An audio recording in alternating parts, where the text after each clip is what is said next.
tempat di mana Engkau hadir bersama-sama dengan kami. Itulah tempat kami yang terindah, ternyaman. Oleh karena itu kami berdoa dalam nama Yesus.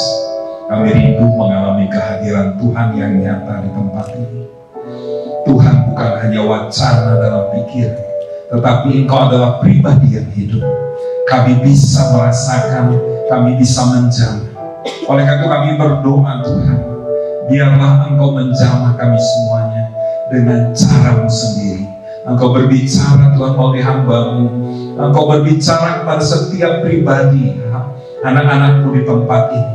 Karena setiap pribadi, Engkau tahu, Tuhan, kebutuhan hidup mereka. Engkau tahu pergumulan hidup mereka. Engkau tahu penderitaan yang sedang mereka alami. Oleh karena itu, biarlah Tuhan, pribadi lepas pribadi, Kau menjamah mereka. Tolong hamba-Mu, Tuhan, hanya menyampaikan apa yang Tuhan mau sampaikan di tempat ini. Kami berdoa dalam nama Yesus Kristus. Biarlah firman yang ditabur di tempat ini menjadi benih yang kekal, yang mentransformasi setiap hidup kami, mentransformasi pikiran kami, Tuhan, sehingga kami boleh melihat dengan cara yang baru. Kami boleh memandang dengan cara yang surgawi, Tuhan, setiap persoalan yang sedang kami alami. Terima kasih Bapa, urapi kami semuanya dalam nama Tuhan Yesus Kristus. Amin. Amin. Shalom. Shalom. Sekali lagi shalom. Shalom. Bisa lebih keras, shalom. Shalom. Puji Tuhan. Topik kita berbicara tentang tujuan di balik penderitaan. Ya. Next. Penderitaan dalam kehidupan mahasiswa. Sebelum saya bahas tentang penderitaan dalam kehidupan mahasiswa, secara umum penderitaan kira-kira ada beberapa ya. Yang pertama, penderitaan karena dosa. Ya, saya tidak akan bahas banyak. Orang menderita karena dosa. Yang kedua, penderitaan karena aniaya, karena nama Tuhan. Karena dia seorang Kristen, karena dia ikut Tuhan, akhirnya dia mengalami penderitaan. Yang ketiga, penderitaan karena sesuatu yang alamiah. Sakit, kadang-kadang itu karena sesuatu yang alamiah. Karena usia, akhirnya fungsi-fungsi tubuh tidak berjalan maksimal. Itu juga penderitaan. Ada juga penderitaan yang sebenarnya didesain oleh dia. Penderitaan yang memang dia mau ambil karena dia ingin mencapai sesuatu. Jadi kira-kira ada 4 penderitaan itu. Tetapi secara khusus yang dibahas oleh Yakobus yang menjadi nats kita, itu lebih ke arah penderitaan karena nama Tuhan.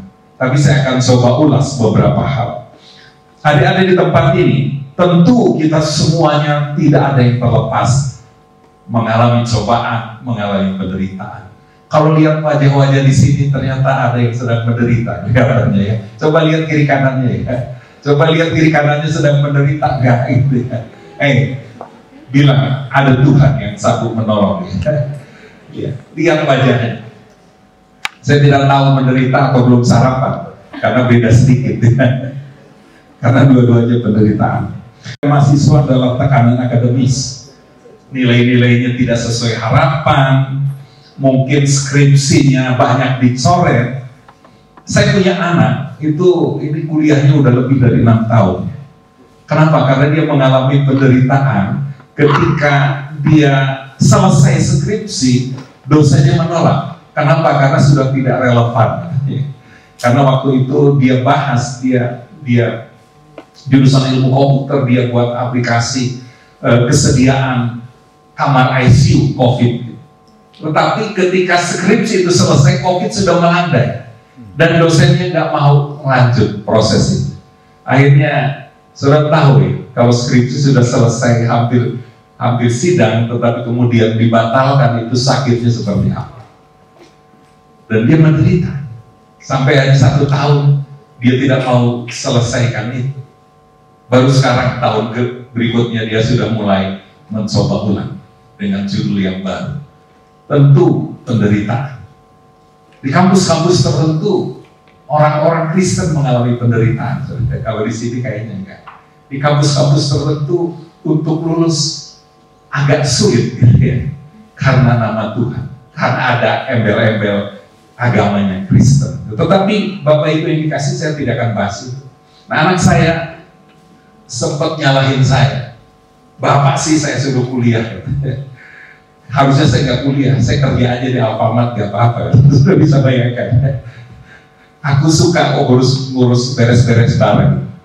Itu penderitaan. Bagi orang tua kan, waduh kok anak saya nggak mau kuliah, walaupun akhirnya dia mau kuliah. Saya pernah juga mengalami penderitaan karena saya kuliah S3. Mengalami penderitaan dalam mahasiswa juga waktu itu. Saudara bisa bayangkan, saya sudah buat ini ujian proposal, disertasi. Jadi ketika pembimbing utama saya, ketika giliran saya maju, ternyata dia marah besar. Dia tanya saya, Pak Saul, kalau ke toko buku yang dilihat apa? Covernya dan daftar isi. Dia cercara saya. Karena waktu itu daftar isi saya susulkan, gitu. Karena ada kesalahan, jadi saya stempelkan. Ternyata buat dia itu sesuatu yang fatal, gitu. Masa mau jadi dokter selembar isi sipil, gitu.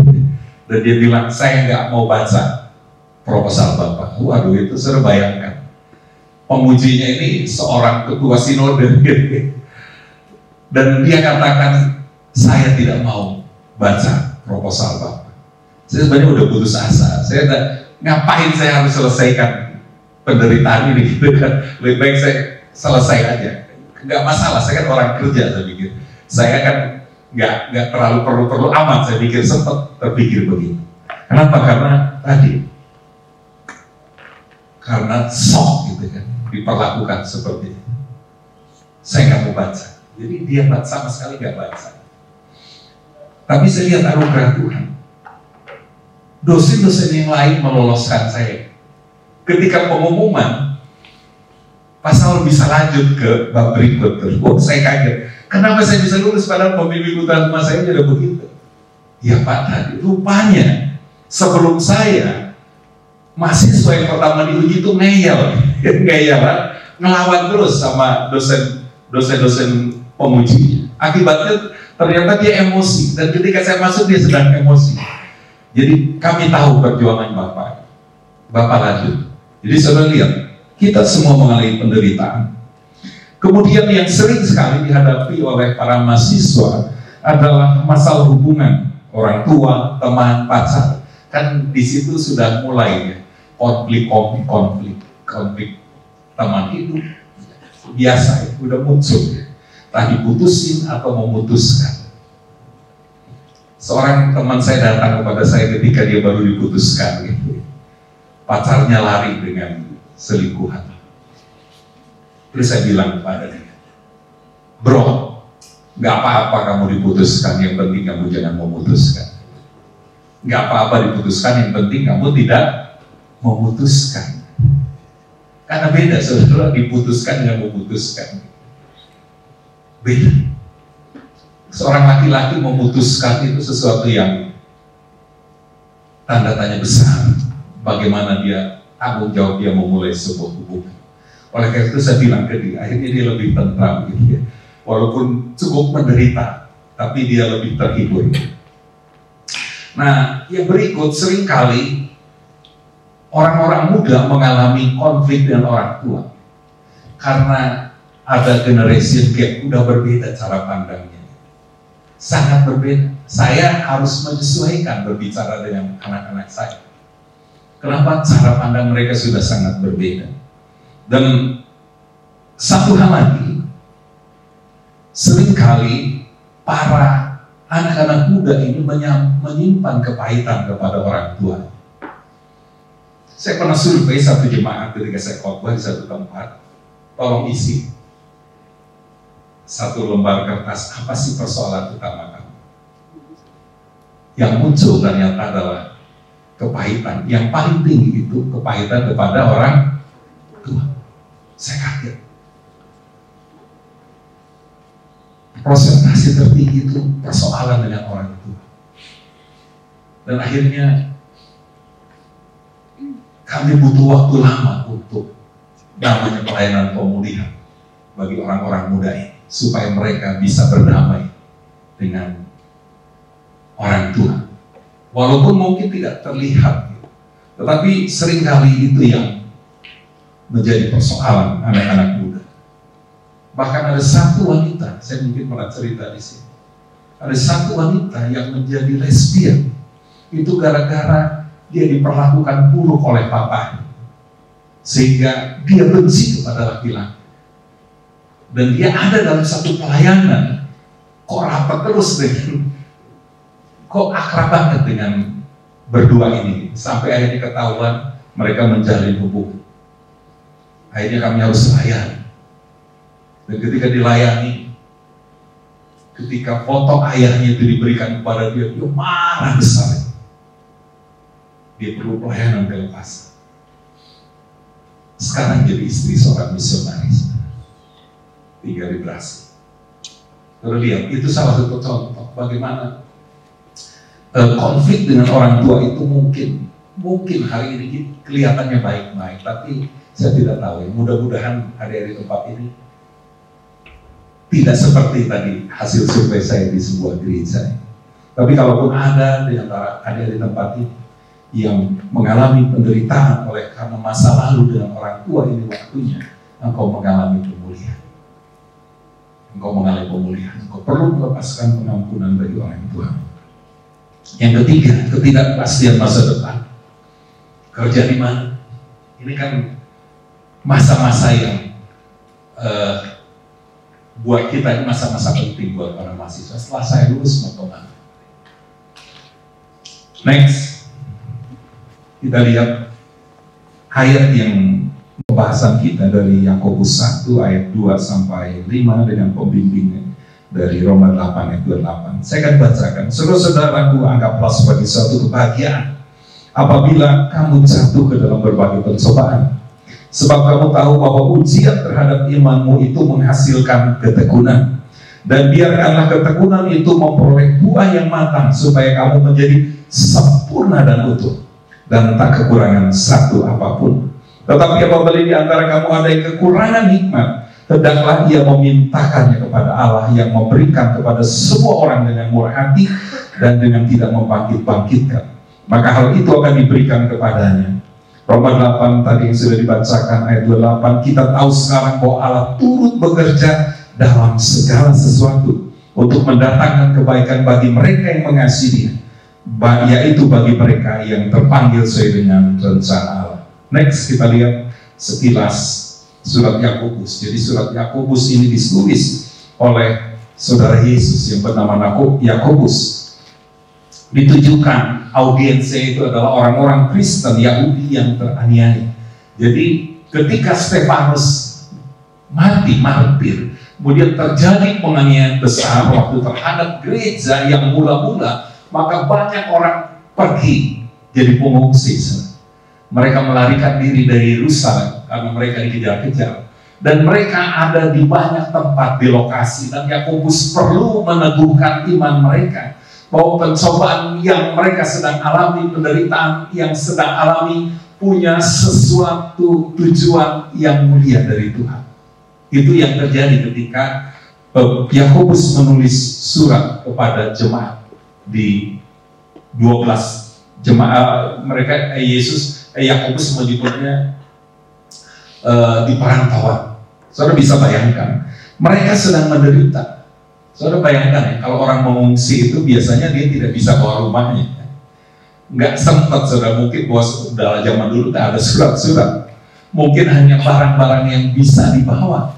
Mereka kemudian melarikan diri ke berbagai kota, ke berbagai tempat yang aman. Oleh karena itu, selain mereka sedang teraniaya, mereka sedang ada dalam penderitaan karena kemiskinan. Nah, dalam keadaan seperti itulah kemudian Yakobus tadi nulis surat kepada mereka, yaitu supaya mereka memiliki pola pikir, anggapan bahwa pencobaan yang mereka sedang alami, penderitaan yang mereka alami, mereka harus secara pandang dengan cara pandang yang baru, yaitu memandang dengan sukacita, memandang dengan bahagia.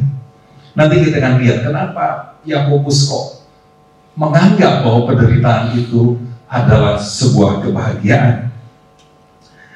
Kenapa Yakobus mengatakan itu? Karena Yakobus melihat dengan cara pandang yang sorgawi. Saudara, di Mazmur pasal yang ke-73, Asaf bermazmur dan dia mengalami kebingungan dengan keadaan di sekitarnya.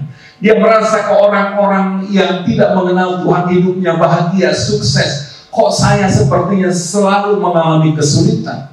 Dia bingung dengan keadaan di sekitarnya. Kok orang-orang sepertinya berhasil, padahal mereka tidak mengenal Tuhan.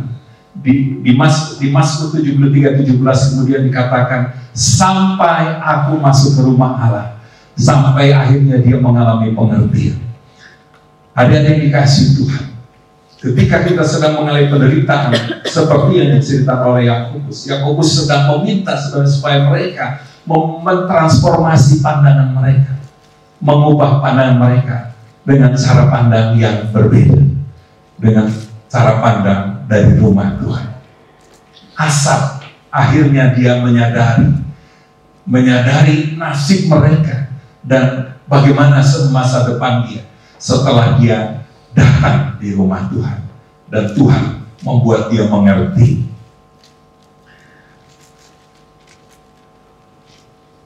Kata kunci dari kitab Yakobus 1 ayat 2-5 yang pertama, sukacita. Ini berbicara kebahagiaan, ini berbicara tentang sesuatu pilihan aktif, jadi bukan pasif, tetapi ini suatu tindakan bahwa ketika datang penderitaan, dia harus berusaha memandang yang membuat hati dia tetap bahagia.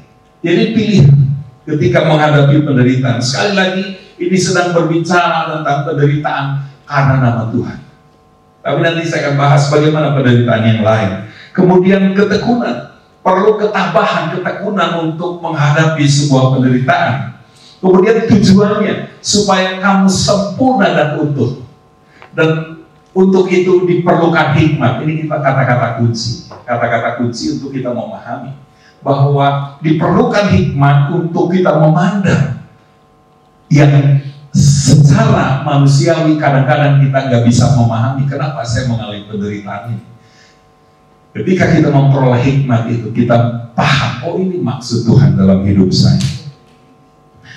Oleh karena itu, Yakobus 1 ayat 2-5 ini berbicara respon iman yang aktif, mengubah cara pandang terhadap penderitaan sebagai sarana pertumbuhan. Ini beda, ini berbeda, melihat penderitaan sebagai sarana untuk bertumbuh. Sedangkan Roma 8 ayat 28 kita lihat, next.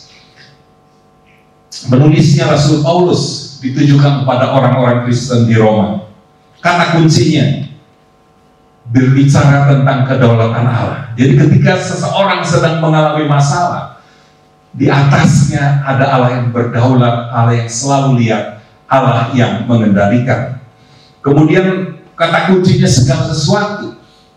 Jadi penderitaan yang 4 tadi saya maksudkan masuk dalam kategori segala sesuatu. Entah engkau menderita karena nama Tuhan, entah engkau menderita karena dosa, entah engkau menderita karena engkau desain atau karena sesuatu yang alamiah.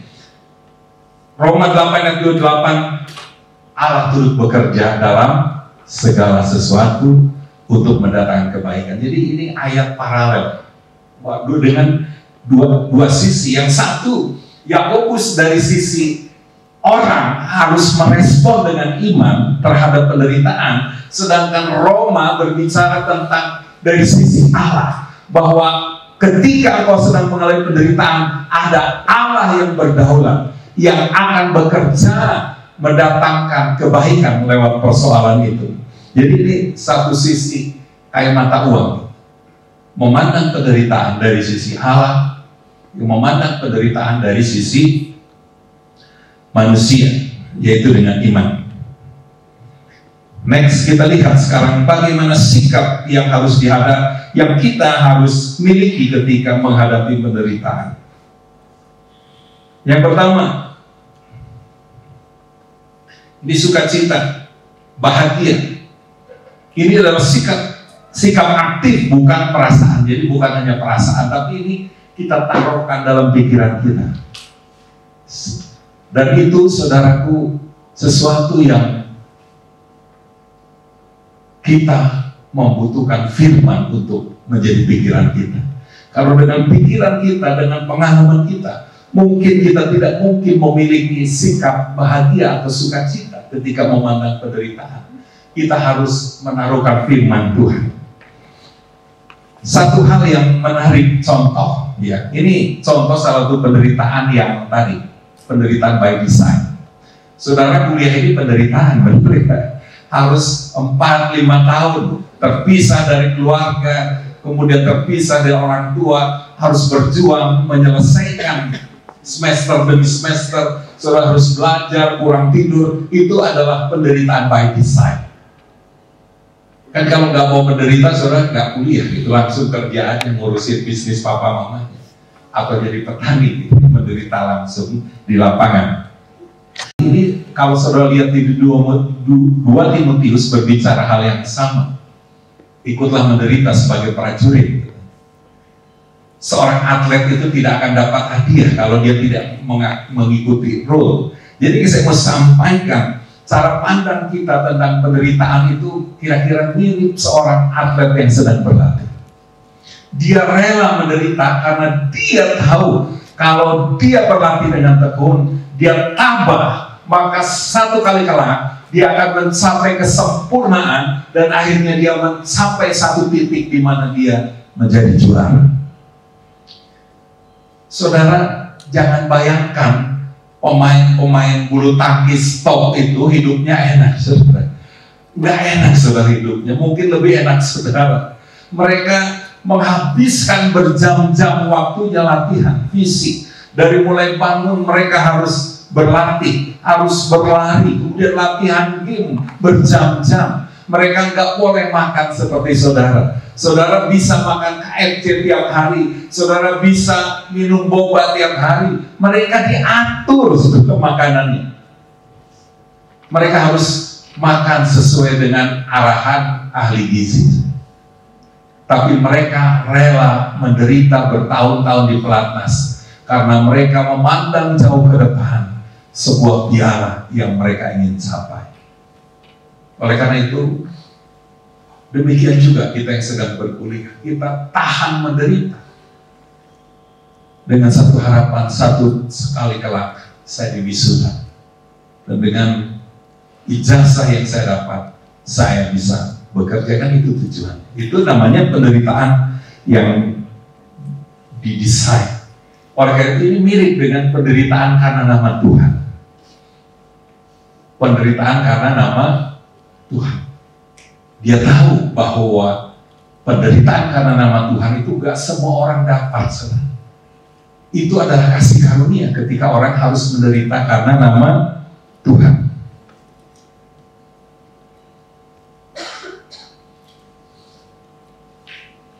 Saudara yang besar di Bandung seperti saya pernah mengalami masa-masa itu. Penderitaan bukan hanya karena nama Tuhan, karena ras juga gitu. Saya di ijazah sampai hari ini tidak ada marga saya. Saya tanya kepada bapak saya lahir di Bandung tahun 67. Jadi bapak saya sudah dari tahun 60-an tinggal di Bandung, kuliah di Bandung. Kenapa nama saya nggak ada marganya, Pak? Ya supaya kamu nggak dibully. Jadi di sekolah, jadi ijazah saya sama sekali nggak ada marganya, karena dulu papa saya pengen anak-anaknya itu aman, padahal tetap nggak aman. Sudah ketahuan ini Batak makan anjing, gitu. Waktu masih kecil itu kita sering dibully kayak gitu ya. Rentenir, waduh, itu hal yang biasa kita dengar waktu itu. Sekarang mungkin nggak seperti itu, tapi masa-masa itu masa-masa yang memang harus tahan mental. Teriakan-teriakan kalau anak-anak berantem atau tersinggung kepada saya itu pasti Batak makan anjing. Dan bukan hanya itu, saya masih SMP itu belajar agama harus belajar agama yang lain. Gak ada agama Kristen, gak ada. Jadi saya 3 tahun harus belajar agama yang bukan agama saya. Itu kan penderitaan. Sampai saya hafal, agak doa-doa tertentu saya hafal. Sampai sekarang bayangin udah puluhan tahun saya masih. Ya ayyuhal zina amanu aufu, itu masih ingat, terpatri saudara. Karena dari 3 tahun belajar agama. Itu penderitaan yang mungkin hari-hari ini kurang kita alami, tapi masa-masa itu masih saya sering alami. Jadi saudara lihat, kita perlu mensyukuri apa yang terjadi dengan situasi kita. Saudara, kalau engkau sedang mengalami penderitaan karena nama Tuhan, atau penderitaan by design tadi, karena memang engkau berkuliah berarti engkau masuk dalam penderitaan, maka ingatlah bahwa kita perlu cara pandang yang jauh ke depan, cara pandang yang melihat hasil akhirnya apa sih dari penderitaan. Ini jelas kalau kuliah kan hasil akhirnya kita wisuda dan kita bekerja cari tempat yang terbaik. Kalau kau tidak punya pandangan itu, mungkin kau akan capek juga kuliah, mendingan langsung nikah atau langsung kerja gitu. Oleh itu mari syukuri bahwa penderitaan yang sedang kita alami dalam perkuliahan, dalam 4 atau 5 tahun perkuliahan adalah sesuatu yang mendatangkan kebaikan buat kita. Next. Kemudian yang berikut, tahan hingga tuntas. Ketekunan. Ini mirip seperti proses tanah liat dibentuk jadi keramik. Itu seringkali berulang-ulang. Seorang pengrajin itu dia ingin membuat vas bunga yang sempurna. Oleh karena itu mungkin dia harus hancurkan bentuk ulang, hancurkan bentuk ulang. Mungkin hidupmu seperti itu. Mungkin kau pernah mengalami seperti vas bunga yang gagal dibuang, tetapi pemilik itu kemudian mendesain ulang. Ingat ayat yang tadi, Allah turut bekerja dalam segala sesuatu. Saya akan mulai sedikit masuk kepada penderitaan yang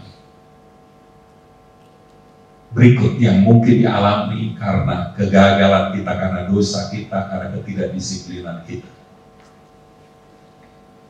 Ingat bahwa itu masuk dalam kategori segala sesuatu Allah turut bekerja. Ketika kita mengalami proses dibentuk, sebenarnya Tuhan ingin membentuk karakter tertentu, ingin muncul dalam hidupmu.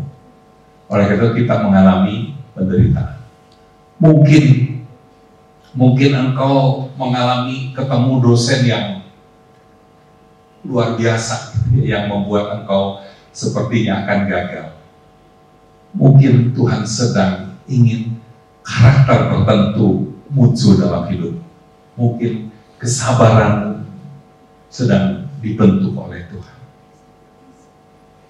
Mungkin engkau mengalami masalah keuangan. Mungkin kirimanmu tidak lagi seperti awal. Tuhan mungkin menginginkan engkau ada karakter yang sedang dibangun dalam hidup. Next. Yang ketiga, bagaimana kita menghadapi penderitaan? Mintalah hikmat. Hikmat itu adalah melihat dengan lensa rencana Allah. Jadi hikmat itu kita melihat dengan tadi yang awal saya cerita, dengan lensa kacamata dari surga, sehingga kita bisa tentram. Oh, ini maksud Tuhan. Seringkali penderitaan itu membuat kita patah semangat karena kita tidak tahu apa sih maksud penderitaan.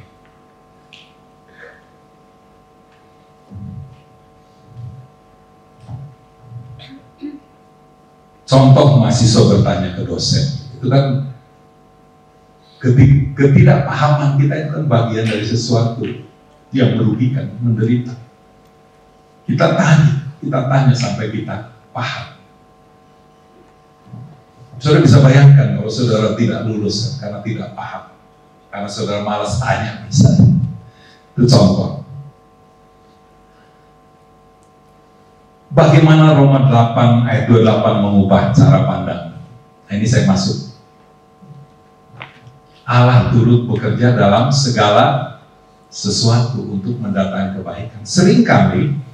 Seringkali anak-anak Tuhan pun ketika dia gagal melakukan pilihan yang salah dan dia mengalami penderitaan, kemudian dia takut berdoa sama Tuhan. Saya pernah mengalami satu titik di mana saya merasa ini karena salah saya. Ya saya harus alami penderitaan ini dan saya nggak berani berdoa. Oh saya salah gitu. Kenapa? Karena ketika mau berdoa pun hati nurani saya terus menuduh ini kan salah kamu pantas menerima ganjaran itu. Hari ini saya memberitahukan kepadamu bahwa Allah turut bekerja dalam segala sesuatu, termasuk ketika engkau gagal, ketika engkau memilih sesuatu yang keliru, ketika engkau berdosa, tapi engkau kemudian ingin bertobat. Allah bisa mengubahkan sesuatu yang mungkin hasilnya haruslah buruk, tetapi Allah bisa mengubahkan itu. Kenapa? Karena Allah kita itu Allah yang baik. Kebaikan Dia tidak tergantung kepada kebaikanmu. Itu yang saya alami ketika saya mengalami masalah itu. Firman Tuhan itu begitu berbicara bahwa ketika saya berdosa pun Allah sudah mati bagi saya. Bagaimana mungkin Dia tidak menganugerahkan segala sesuatu kepadamu. Itu mengubahkan cara pandang saya. Waktu itu akhirnya saya mempunyai keberanian, Tuhan, iya saya salah, tapi saya tahu ada anugerah yang besar bahwa Tuhan bisa mengubahkan akibat negatif dari kesalahan saya. Sekali lagi, saya tidak tahu apa kesalahan mungkin yang pernah engkau buat dan hari ini dampak yang engkau rasakan, dan engkau mungkin merasa, Tuhan, saya malu mau minta tolong kepada Tuhan. Kenapa? Karena ini kesalahan saya. Tapi saya beritahukan bahwa Allah turut bekerja untuk mengubahkan itu. Asalkan saya dan engkau datang dengan bersungguh-sungguh dengan cara pandang yang baru, bahwa Tuhan baik itu tidak tergantung kebaikanmu. Dia baik karena memang Dia Allah yang baik. Oleh karena itu sekalipun engkau dalam keadaan yang mungkin engkau ada dalam keadaan yang salah, tapi ketika engkau tahu bahwa Dia baik, datanglah dengan keberanian berdoa kepada Dia. Saudara, tahu gak syarat doa yang sangat penting? Yaitu keberanian. Alkitab katakan, marilah kita dengan penuh keberanian menghadap tata kasih karunia. Sekali lagi, syarat doa yang sangat penting yang sering dilupakan adalah masuk ke tahta kasih karunia dengan penuh keberanian. Nah, seringkali ketika kita gagal, kita tidak punya keberanian. Doa Tuhan, ya kalau Tuhan mau jawab, jawablah. Kalau tidak, tidaklah. Memang ini salah saya Tuhan. Tidak seperti itu. Kita datang dengan keyakinan bahwa Dia Allah yang turut bekerja dalam segala sesuatu. Dia adalah Allah yang baik, dan kebaikan Dia tanpa syarat, karena Dia mengasihi kita dengan kasih yang tanpa syarat. Sekali lagi, bukan karena engkau baik, Dia baik, karena Dia memang baik. Ingat sekali lagi, Allah baik bukan karena engkau baik. Amin. Karena Dia memang Allah yang baik. Oleh karena itu, ketika engkau sedang mengalami penderitaan yang kau buat sendiri, ini firman ini buat engkau hari ini, kesempatan engkau dipulihkan. Engkau datang dengan penuh keberanian, Tuhan memang saya salah, tapi saya percaya bahwa Tuhan Allah yang baik. Saya mau bertobat dari kesalahan saya, Tuhan tolong saya, sehingga dampak negatif akibat kesalahan saya ini Tuhan ubahkan menjadi kebaikan sesuai Roma 8 ayat 28. Mungkin hari ini orang ingin melempar engkau dengan kotoran karena kesalahan yang kau buat.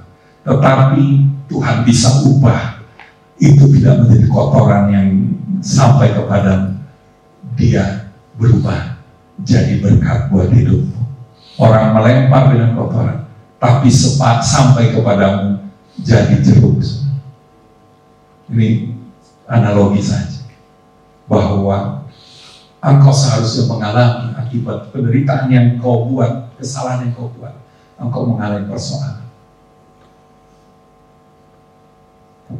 Saudara tahu siapa Batseba? Tahu saudara? Selingkuhannya Daud gitu ya, kalau bahasa sekarang. Dan Salomo dilahirkan dari Batseba, bukan dari istri yang kalau lihat urutannya harusnya bukan dari Batseba, tetapi pertobatan Daud, pertobatan Batseba, Allah memakai Batseba sebagai ibu dari Salomo. Saudara bisa bayangkan, kalau kita orang Batak itu ada tarombo, gitu, urutan atau apa bahasa Indonesianya silsilah. Kalau saudara baca silsilah Alkitab, engkau akan terkejut. Ada di antara silsilah yang menjadi nenek moyang Yesus itu orang seperti Batseba. Di atasnya ada lagi, saudara lihat nanti betapa Tuhan bisa mengubahkan sesuatu yang buruk sekalipun menjadi kebaikan bagi orang yang mau menerima kasih karunia-Nya. Bagian yang terakhir, bagaimana mengintegrasikan apa yang kita pelajari dalam kehidupan kampus. Ketika engkau mengalami penderitaan, engkau butuh doa dan komunitas.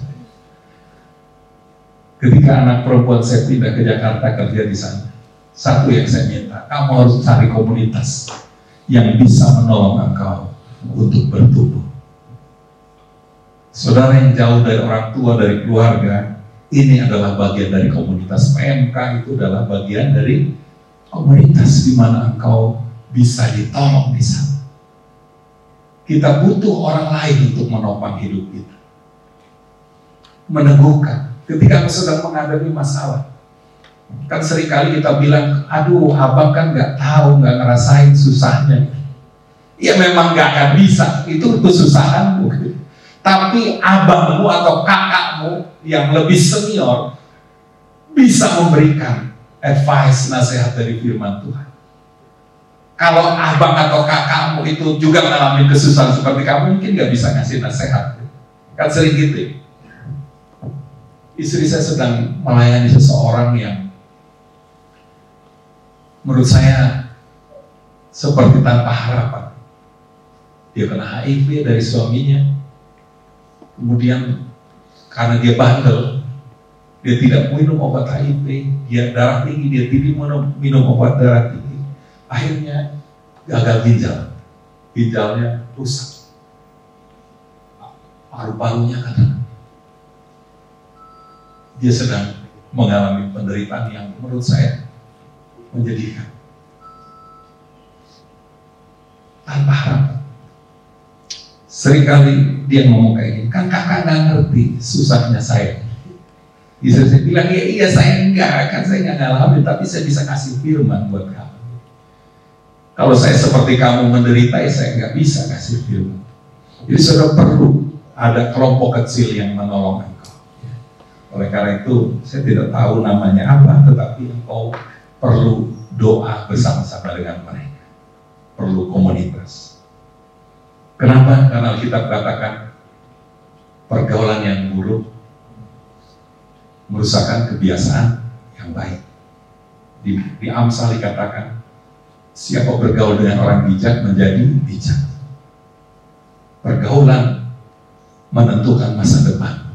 Oleh karena itu, engkau harus ada dalam komunitas di mana engkau bisa dikuatkan, ditopang, saling mendoakan. Yang berikut, engkau perlu saat teduh pribadi, jurnal iman. Kau harus bangun perjalanan day by day dengan saat teduh. baca firman, doa, menyembah Tuhan. Kenapa? Karena ketika engkau ada dalam penyembahan, ada dalam firman, maka cara pandangmu akan diubahkan Tuhan. Sehingga kau bisa melihat apa yang kau alami ke depan dengan cara pandang yang dari Tuhan. Dan kau akan melihat dengan positif. Bukan seperti yang sekarang, saudara. Berpikir positif, bukan seperti itu maksudnya. Tetapi ketika engkau memiliki cara pandang yang baru dari Tuhan, engkau akan memandang dengan positif. Yang ketiga, mentorship perlu pendampingan rohani.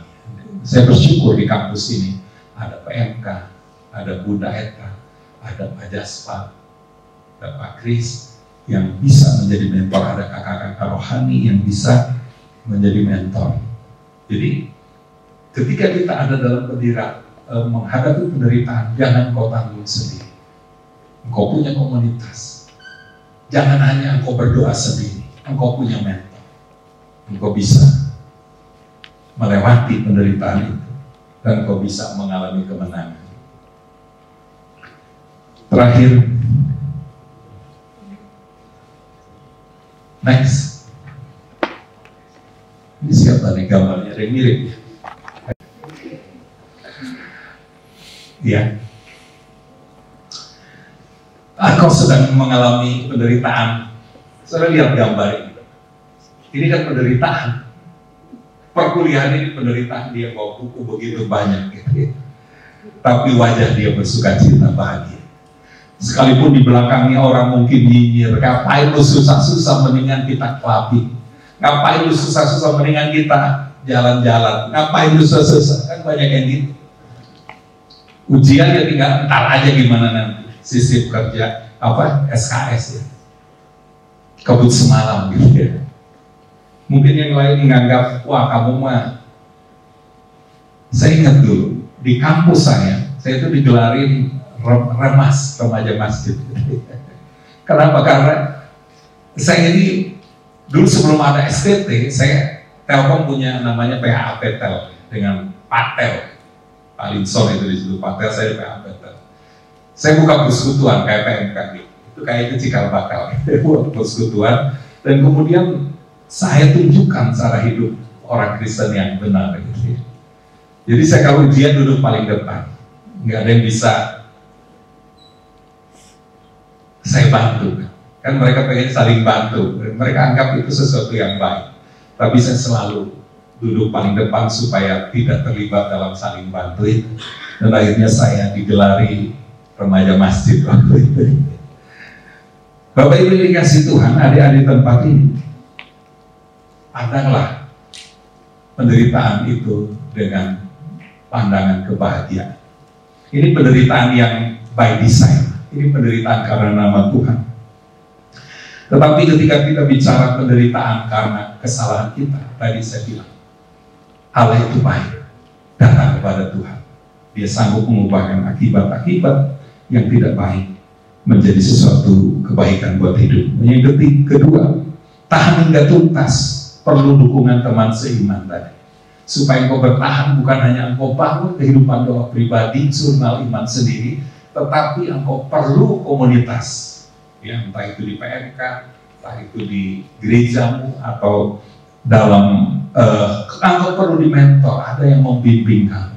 Biasanya orang yang lebih senior punya cara pandang lebih wise. Yang terakhir, minta hikmat cara pandang terhadap penderitaan. Apapun jenis penderitaanmu, Tuhan, saya butuh hikmat. Hikmat itu adalah lensanya.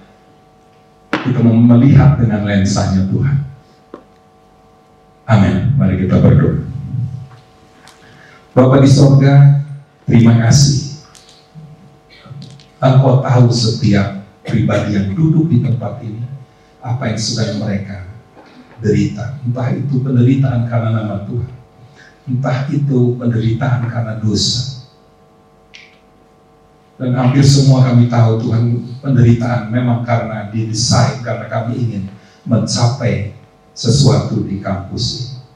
Apapun penderitaan yang mereka sedang gumuli, hari ini biarlah Tuhan anugerahkan buat mereka pribadi lepas pribadi hikmat, sehingga mereka punya kacamata yang baru memandang penderitaan, dan mereka bisa tertawa bersukacita karena Tuhan campur tangan dalam segala sesuatu dalam hidup mereka.